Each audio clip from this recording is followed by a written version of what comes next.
Olha só, hoje o papo é um daqueles que mistura tudo de um jeito bem inesperado. A gente vai pegar um dos personagens mais azarados dos desenhos animados e simplesmente colocá-lo num tribunal do século XIV. Pois é, prepare-se, porque este é o relatório forense sobre a alma de Kenny McCormick.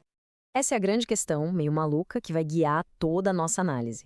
A gente vai pegar esse conceito fantástico de South Park e submeter a alma do Kenny a um dos sistemas de justiça do pós-vida mais rigorosos já imaginados, o Inferno de Dante. E é aqui que os mundos colidem. De um lado, a gente tem a existência caótica do Kenny, uma tragédia que se repete sem parar. Do outro, a arquitetura moral super rígida do Inferno de Dante, toda organizada, com leis divinas. Como é que um sistema desses julgaria a vida do Kenny? É exatamente isso que a gente vai descobrir. Bom, a partir de agora, vamos tratar isso aqui com a seriedade de um tribunal. Um tribunal cósmico, claro. O réu, Kenneth McCormick. E a alma dele vai ser examinada com base em todas as evidências observáveis da sua vida, digamos, tumultuada. Mas, para essa análise fazer algum sentido, a gente precisa de algumas regras básicas, certo? Primeiro, vamos partir do princípio que o Kenny morreu sem se arrepender de nada. Isso já o torna elegível para o inferno, não para o purgatório. Segundo, tudo, absolutamente tudo o que acontece em South Park a gente vai levar ao pé da letra como se fosse um fato biográfico. E o ponto mais importante, apesar de ter 9 anos, os atos dele mostram que ele sabe muito bem o que está fazendo. Então, sem essa de passar a mão na cabeça por ser criança. Certo.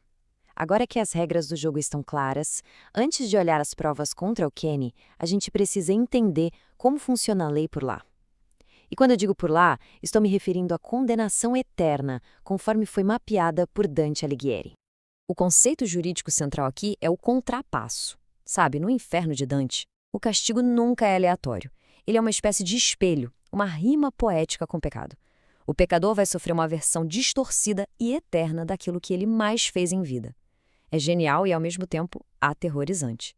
E o inferno é todo organizado. Tem uma hierarquia dividida em 3 grandes tipos de pecado, do mais leve para o mais grave. Começa com a incontinência, que é basicamente perder o controle, tipo gula, luxúria. Depois vem a violência. E por último, lá no fundo do poço, a fraude. Essa é considerada a pior de todas, porque significa usar a inteligência, a razão humana, para fazer o mal. Agora que entendemos as leis, chegou a hora de apresentar as evidências. Vamos abrir a ficha corrida de transgressões do Kenny McCormick, com tudo que foi detalhado no relatório forense. E olha, a ficha dele é extensa. Começa na incontinência, com a luxúria lá no teto. Prostituição, uma obsessão pesada com pornografia. Depois a gula, com aquele vício em inalantes para fugir da realidade. Mas não para por aí. Na categoria violência, ele atacou os amigos e o mais chocante, a violência contra si mesmo, com os suicídios táticos como o super-herói Mysterion. E tem até fraude no meio. O menino não era fácil. O relatório forense é bem claro nisso. De todos os pecados dele, um se destaca como a força que move sua alma, a luxúria. A análise sugere que a busca pelo prazer carnal é tão forte, mas tão forte, que passa por cima até do instinto de sobrevivência. Pensa bem, para um cara que morre o tempo todo, isso é muita coisa. Com todas essas provas na mesa, a gente já pode começar a refinar a busca. Como um promotor que vai eliminando as acusações que não se sustentam, vamos descartar os círculos do inferno onde o Kenny claramente não se encaixa. O primeiro círculo, o limbo, tá fora. O limbo é para quem foi bom, mas não teve fé. O Kenny, ele estava longe de ser um mero espectador da vida. Ele mergulhava de cabeça no vício.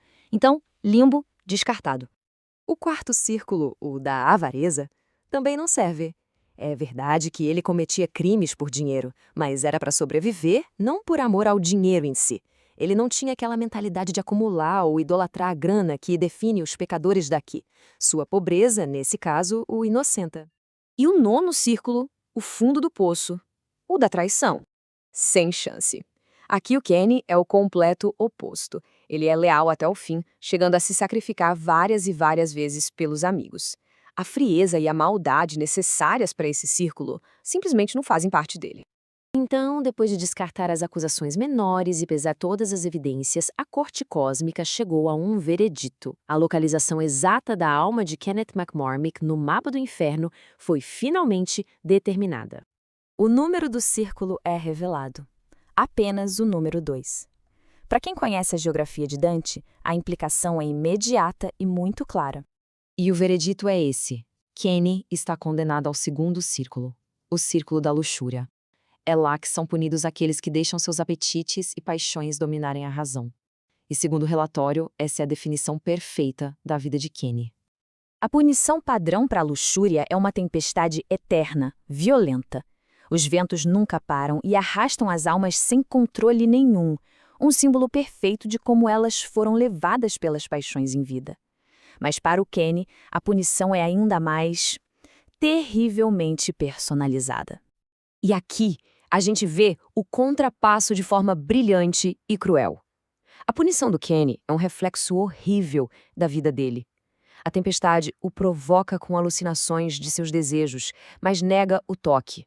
O capuz dele, que já abafava sua voz, agora o silencia para sempre.